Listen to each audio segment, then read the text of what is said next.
So we will carry forward our discussion on coding quality. I'm sharing my screen.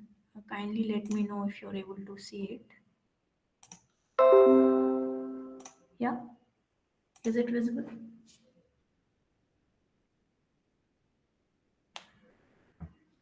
Can you see the screen shared on my Yes, screen? ma'am. Yes, ma'am. Okay, thank you. So yesterday we started off a bit about understanding some of the attributes that can help us to know about coding quality. Today we will run through examples of all these attributes and try to understand uh, what exactly coding quality means and how to distinguish good quality code from bad quality and what are the parameters that are often used to distinguish this.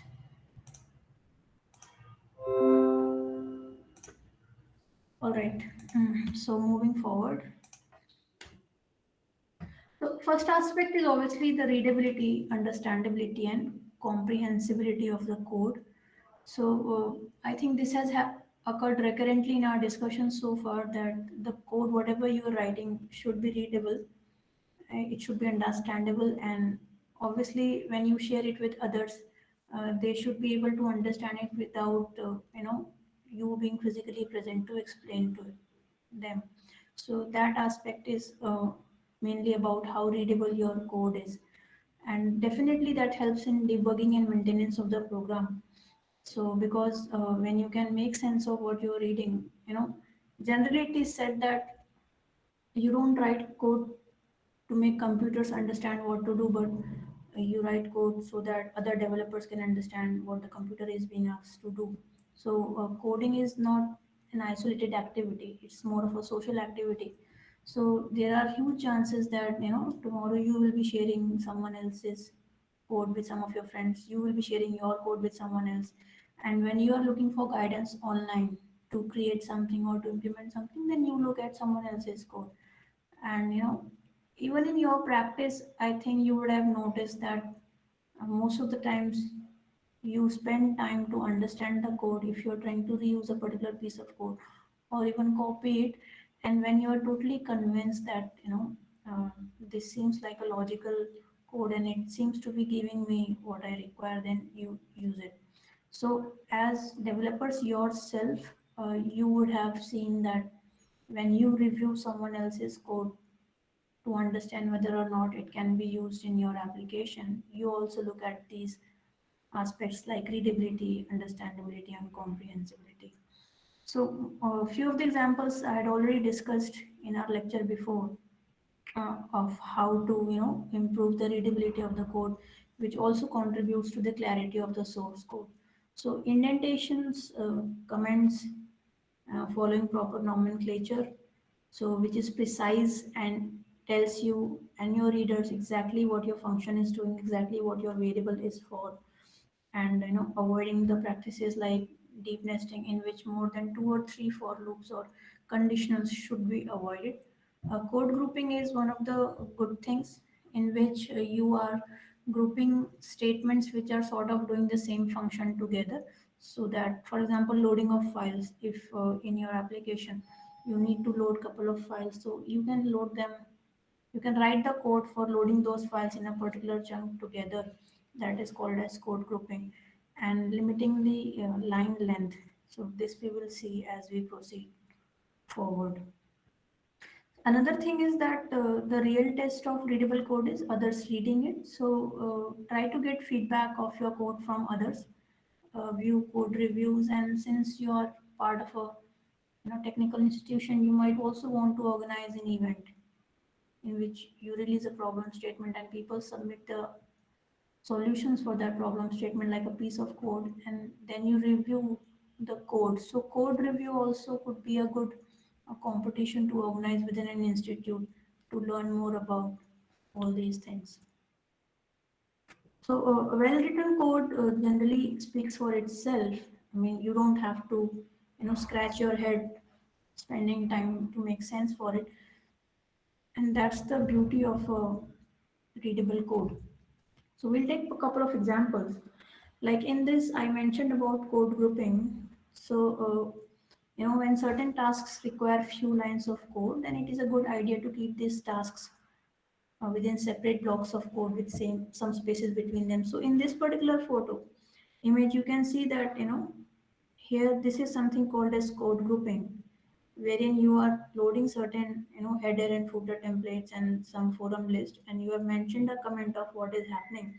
So a piece of similar functioning code is written together. So this is something called as code grouping. It helps you uh, to actually see what is happening and then makes your code more readable.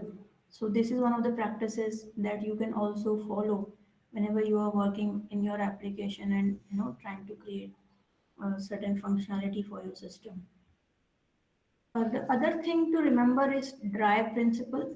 Do not repeat yourself. So DRY stands for don't repeat yourself. What it means is that every piece of knowledge must have a single, clear, and authoritative representation within the system. Uh, Cutting the more technical definition aside, what it really means is that if you have written a piece of code and if its functionality is required again, uh, avoid repeating it over and over again if the reusability mechanism is not too complex. So and it is often used together with reusability. What it means is that uh, suppose you have tried to create a function which will read images, and so the images that you provide, and then later on you want to scale up your function to read images even from the documents, right? Which are not just images, so the images are embedded in the document. So then you should try to see whether or not this piece of code can be used in providing the new functionality. So that is the thing. Do not repeat yourself, because essentially means don't keep writing the same code if the functionality required is same or there are some tweaks that are required, because unnecessarily you'll be wasting some of the time. So one of the examples could be that most web application consist of many pages, and each page generally has a header and footer. So it's not a good idea to keep copy pasting these headers and footers into every page. So there is a thing master key is there, wherein you can mention the header and footers, and then you don't need to repeat the coding multiple times. So this is important to remember. So this is just a image from a newspaper. Have you ever wondered why newspapers are organized like this in columns? What do you think is the reason? When we read newspapers, we generally, see them organized in this manner. What do you think is the reason behind it?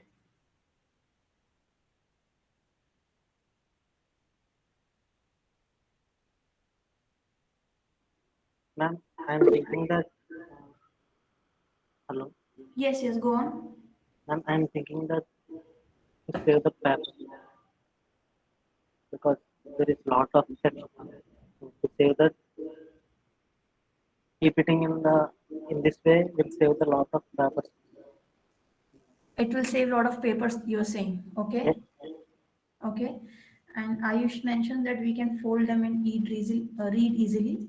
Okay, so it enhances the readability, right? Any other uh, response? So note that this is also a design aspect of newspaper, how information actually is being designed on the papers. I mean, it's easy to focus on short paragraphs, so maybe it's divided into short paragraphs. Okay, so you can better focus when you're reading. You are not exactly lost while reading. So the reason is that human eyes are more comfortable when reading tall and narrow columns of text. So that is the reason that newspapers are sort of designed in such a way that it is easier for us to read and not too taxing. So similar approach can be also applied when we are trying to uh, code. So for example, I talked about the length of the code. So in this image, just see. So the first piece of line in this image shows the bad example of the length of the code. So you're trying to set something from email, and then you're trying to add it, and then you're trying to set the subject and set the body, and then trying to send it. So it can become a very visually taxing to communicate what is happening in this bit of code. And generally you would also notice, so it is better to organize it into column ways in which it is more sort of organized and structured. So instead of writing it as everything in one line, try to break down your piece of code, and such that it is comprehensive to understand, okay, this is what is happening. So even when you're querying something from the database, so then try to organize your query in such a way that each piece of the code snippet is making sense and is easier to understand. You can immediately notice that by doing this simple thing, uh, the code written in slightly narrower form is much more easier to read and follow. So this is also one of the things that you should remember, uh, to replicate whenever you are writing some piece of code while developing your software projects. Especially when we talk about software products, it is quite heavy than solving just one.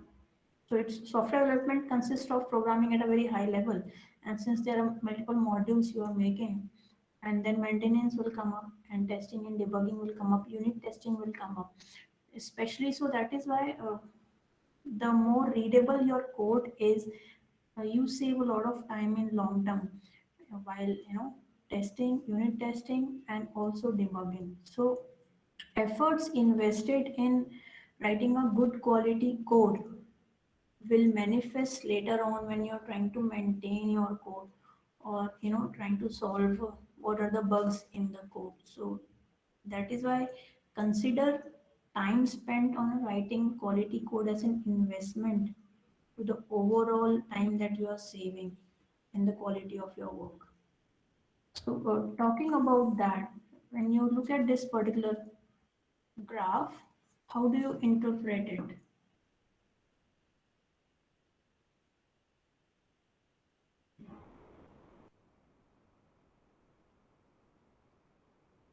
So, what do you think is happening in this particular 2D plot?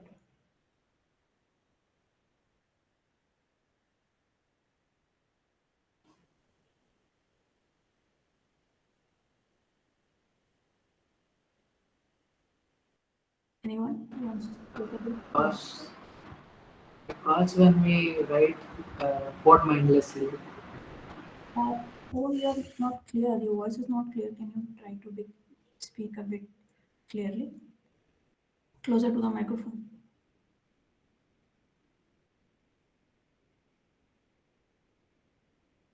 So, who wants to take the dips at this particular graph? What is it that it is telling you?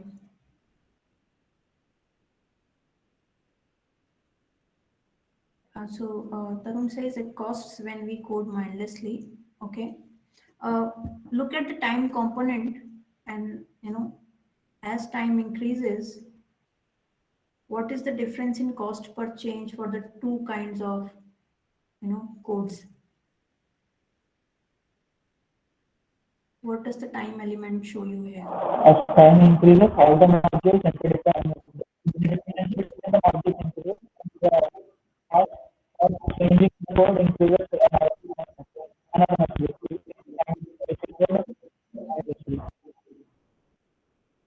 I can only guess what you're speaking, Tarun. Your voice is not very clear, but I think you picked up some right points. So we can see that, you see, as the time, uh, you know, time increases to finish off the code, and later on when we are trying to maintain the code, so clean code, the code which is written in a clean manner or has a bit of source, code clarity, will not give you lot of cost for changing the piece of the code. So as the time taken increases, in the long term, a code which is written in a very hasty manner and very inorganized manner will cost you a lot more.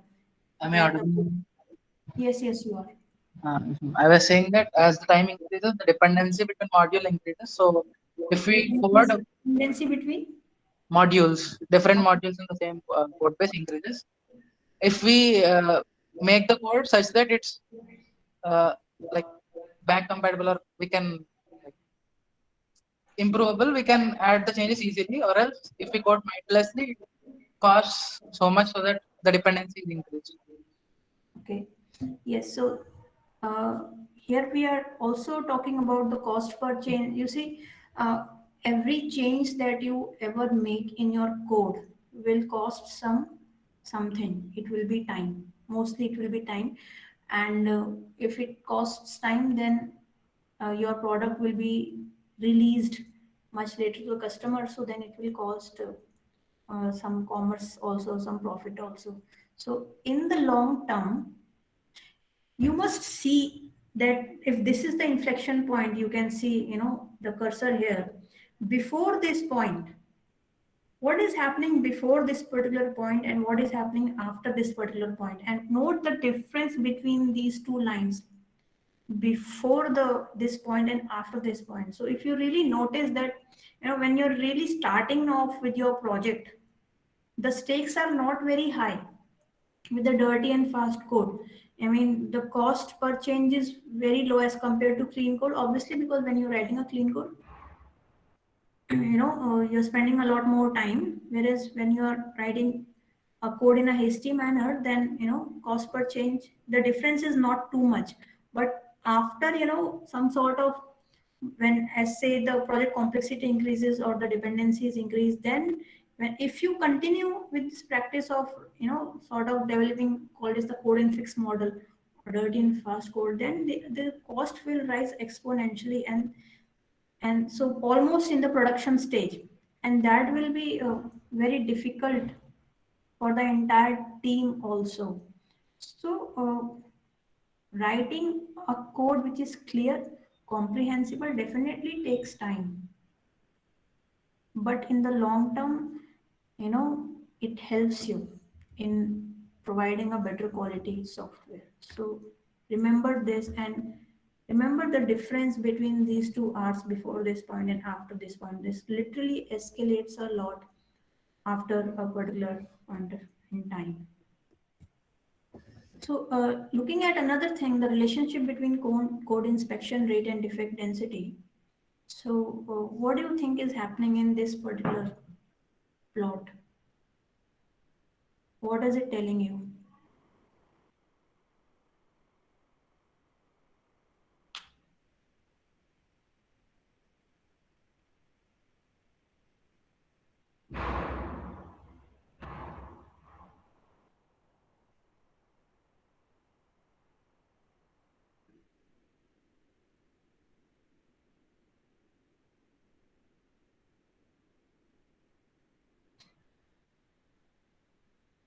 Any guesses?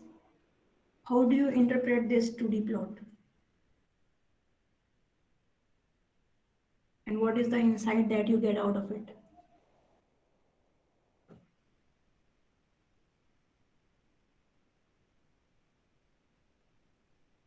Anyone? Something like number of defects density tends to increase as we spread the time on working on it. Okay, so this is talking about evaluating, your code over a period of time.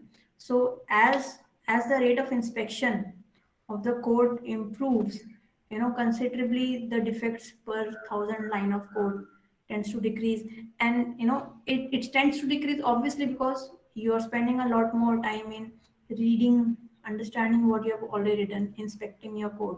So after you have written a piece of code, when we are trying to tackle a problem for the first time, obviously our first goal is to get it clear somehow, and clear from the table.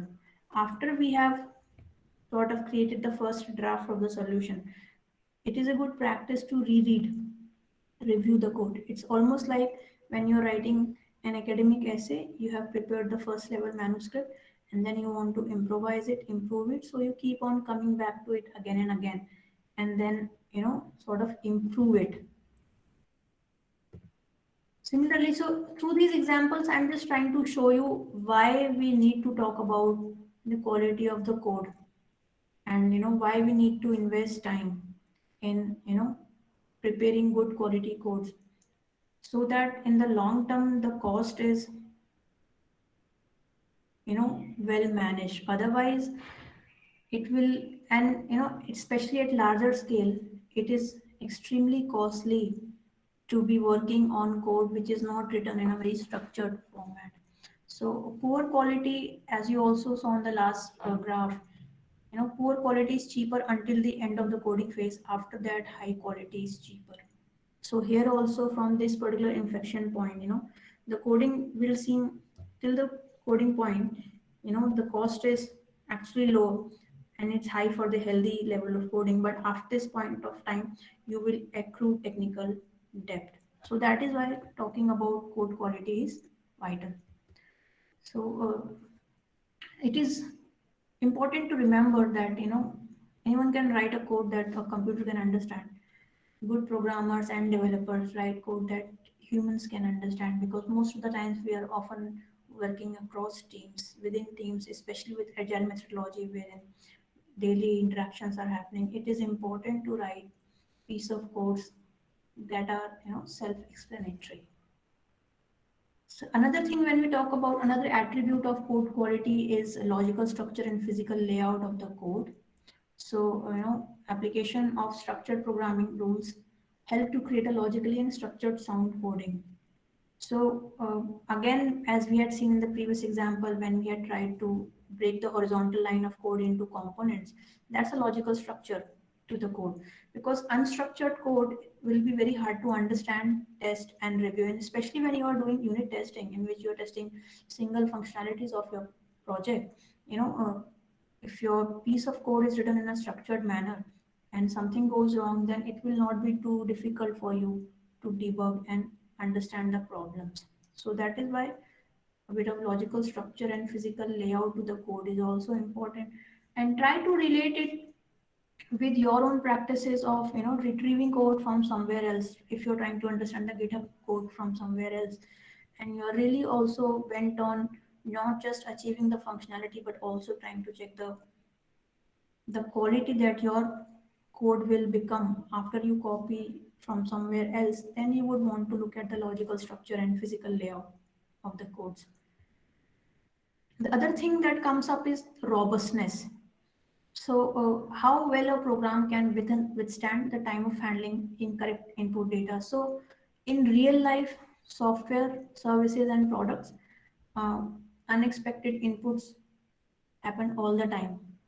Most of the times we create softwares to be able to function in most accurate information, but we cannot avoid garbage inputs to our system. So our system should be able to handle even those kind of situations without much of a hazard.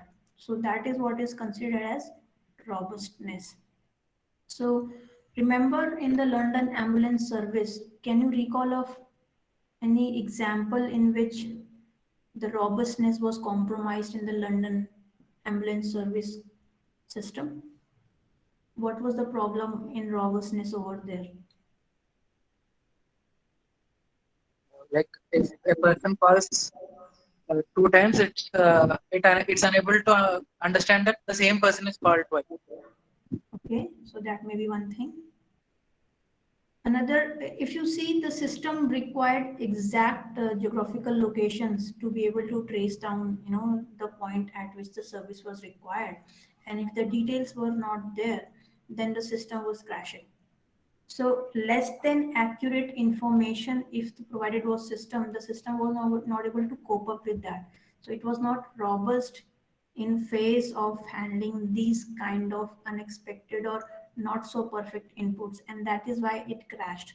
So robustness of a system actually comes up with how thoughtful you have been in designing your test cases, and also when you are trying to assign values, how thoughtful have you been in thinking that what would happen if this particular variable does not get its value from where it's supposed to get, and then how am I going to work around this kind of problem. So that aspect actually comes in the robustness aspect. So let us take an example for this. So what do you think is happening in this piece of code? So some status and value tuple is being obtained from the URL, and after obtaining a value, something is being done on that particular value. Okay. So what do you think of this? So how is the another version of this particular function different from the first version? What do you see is the difference between these two? The second one is defensive programming. The second one is Defensive programming, like checking application. okay. Okay. So do you think that how is the second one better from the first one? Like if the status is wrong or whatever is not required, like not okay or something, then also we'll do something with the data which is not uh, desirable in the first case. So a bit of exception handling is there, which makes the code a bit robust than the first one, because you are not only, so in the first one, you're assuming the status and value that you have obtained are already there. So you're assuming that there are no possibility of not obtaining the correct values. Whereas in the second one, which is a slightly conservative approach, in that you are also checking the status and then you are trying to do something with the value, and otherwise you are handling the exception. Still, you could also better this by checking both the status and the value, and then trying to do something with the value. So just notice that we often start off this way in a very non-robust way, but when we have actually spent good amount of time working on our software and inspecting our code again and again, we can actually pick up certain things like this. And sometimes we modify our code after we give some input and error comes up, so then we go on to modify our code. So this is how robustness actually manifests in coding aspect. In the last one, what it is doing is that it is checking both status and value. If it's not getting, it is getting from some local file. But even if from getting from the local file is not possible, then it is providing some safe default value. So through this example, I hope I'm able to show you that this piece of code, even if unexpected input comes up, then it will not crash, it will tell you something. At least it will have a better exception handling ability, and that is what makes a system robust. And for that, definitely thinking is required. You need to be able to test also multiple situations, and experience is also required. When experience comes up, definitely we're doing a lot more projects. So remember this particular example for the robustness aspects, and do not forget that if the latitude and longitudinal details in London ambulance services were not there, the system was not able to cope up with that. So that is one example of robustness handling. So in simple words, the principle states that, if you build your software to be very strictly correct in what it does and what it sends to other software, but very flexible and generous in what it will try to accept as input. So you have to be extremely clear on what you're sending out from the software, but extremely generous and flexible with the input information. So then it can be called as a robust software, because ultimately, it is unlikely to fail even when errors and faults arise. So this basically is the robustness principles, and again, it is connected to the coding quality. So a robust system means the coding has been done in a quality manner, thinking of all the aspects in which the system will backfire, and then trying to sort of repair it by exception handling and things like that. That makes a software robust, and coding quality also robust.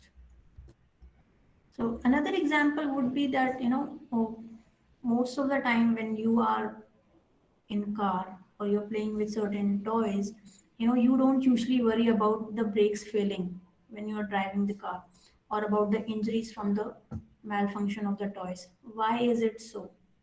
Why do you think that these kind of concerns are not there? The reason is that these devices have been appropriately quality tested. So quality testing, mostly software developers or quality control engineers have had addressed these quality issues, and that is why these systems are robust in the face of you know uncertain situations. And that also tells you about the survival rate of the software. So robustness is tested during the quality testing of the software, and that is why it is very intricately related to the coding quality. So quality issues won't go away without testing, because the more reliable the product is, the safer it is. So you see, robustness, reliable, quality, and safety, how closely they are related to each other. And that is why when we are trying to test a product or services on large scale, these things are very, very important. I think of the aeroplanes, how rigorously they are tested, especially now that most of the things are automated. How rigorous testing is in the airline testing system. I read about how in the past years the failures, the number of airline crashes, and how airlines have actually learned from all these situations to improve the way they're rendering their services. So these, in the larger scheme of things, robustness plays a very strong role. And I hope you still remember the London ambulance services fiasco, which had lack of robustness as one of the core reasons for its failure. The other attribute of measuring code quality is the amount of memory it is taking and the execution efficiency. I think most of you are already familiar with these aspects. In your general practices, how do you measure execution efficiency?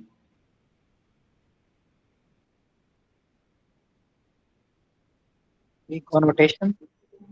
With? Big O notation. Okay. But when your program is actually running, does it provide you some output which tells you about the execution efficiency? Is there any parameter? We made test like record the starting time, record the ending time, and after the execution of the algorithm, we can check how much time it took for different size of it. Yeah, so maybe running time of the code or algorithm. Generally, it is also input in the compilers.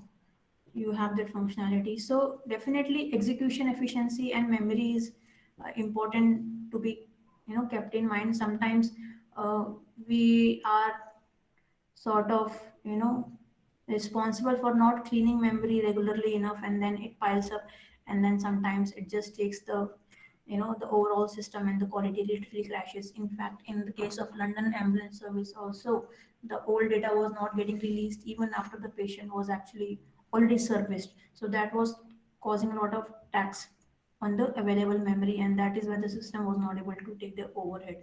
So here also coding quality ultimately plays a very important role in memory management and execution efficiency. The other aspect is complexity. So complexity of the entire code base is very important to take into consideration, because a complex code will present lot more difficulties later on in maintenance and debugging, and sometimes also identifying the root cause of the error. And less complexity with less branching of program needs to be used for good coding. Normally, it is advised to go for simple and elegant solutions which are more effective, but it is also true that simplicity is very difficult to attain, because it takes time. Normally, we feel that that time is not available, but in the long term, simple solutions are way better than complex ones, because ultimately, when you can explain certain things in a simple manner, that means your code has actually grasped the root of the problem. So we will talk a bit about complexity here, especially cyclomatic complexity. Have you heard about this term before? Have you guys heard about this cyclomatic complexity before? No, ma'am. Okay, so it is one of the measures, it is one of the software matrices to use to measure the complexity of the software. I will try to show you an example using a piece of the code about cyclomatic complexity. Informally, it is described as a number of decision making points plus one, or the number of linearly independent paths through the code.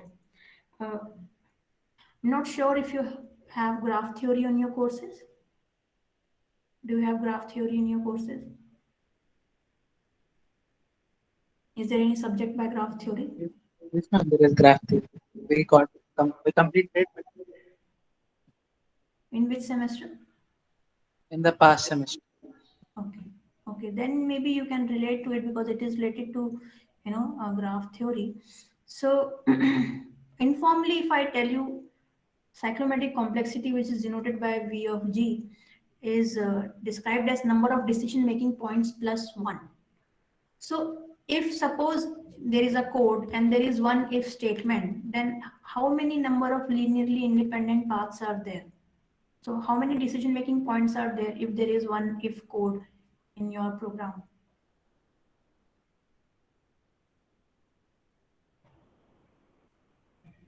Can you repeat the question, ma'am? So I'm saying if informally we say that cyclomatic complexity is number of decision making points in a particular program plus one, and if there is a single statement, so if there is a single if statement in your code, so how many decision points are there?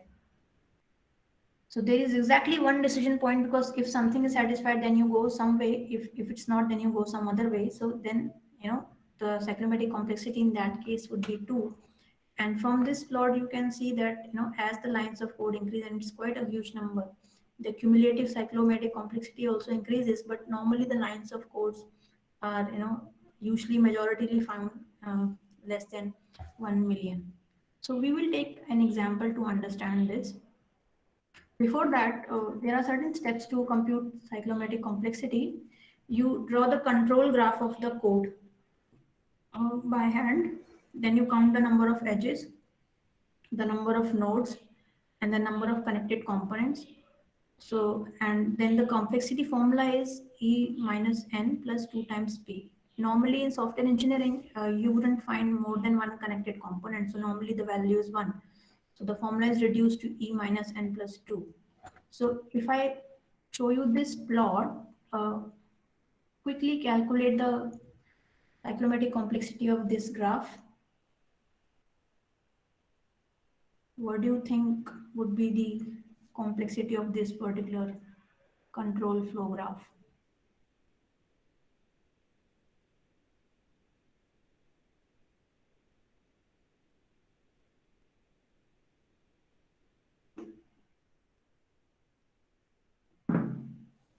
So how many edges can you see?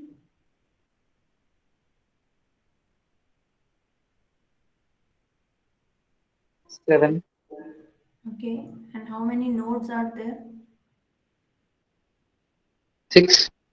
Okay, so what will be the answer? What will be the complexity of this particular control graph?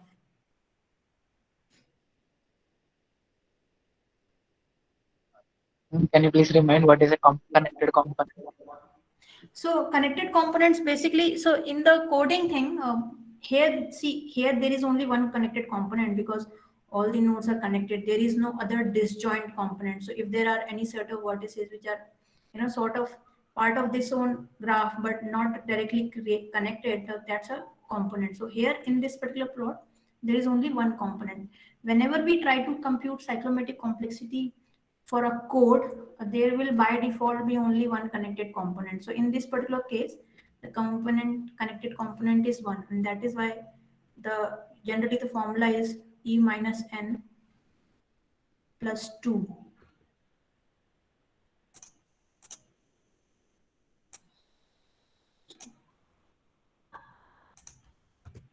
So this is the formula. So for this particular plot, the cyclomatic complexity would be 3. So the number of edges is 7, the nodes are 6, and P is 1. So 7 minus 6 plus 2 times 1 is 3. So this is how you compute the cyclomatic complexity of the code. if we talk in terms of software engineering, because generally you're supposed to identify the complexity of the code. Higher the complexity, higher will be the concerns related to that piece of code. So let us now take another example. So here you can see that take a moment to understand what is happening here, and then let me know what do you think is the complexity for this particular flow.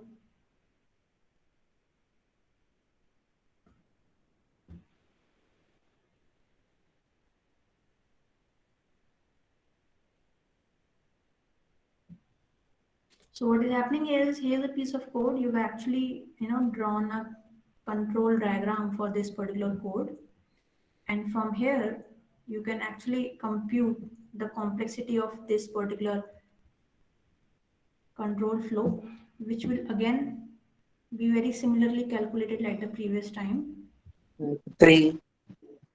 3, yeah. So here the number of edges would be 8. Thank you, Tarun. The nodes are 7, and the complexity is 3. Higher the complexity, also note that the number of decision making points are 2 here. There are, one decision making point is this one, another is this one. So normally, informally, the definition of cyclomatic complexity is number of decision making points plus 1. So 2 plus 1 is also 3. But I will always advise you to go by the, the given formula. And this is your homework. Read this piece of code and try to create the control flow for this particular in your notebooks. And and then try to compute the cyclomatic complexity for this particular piece of code.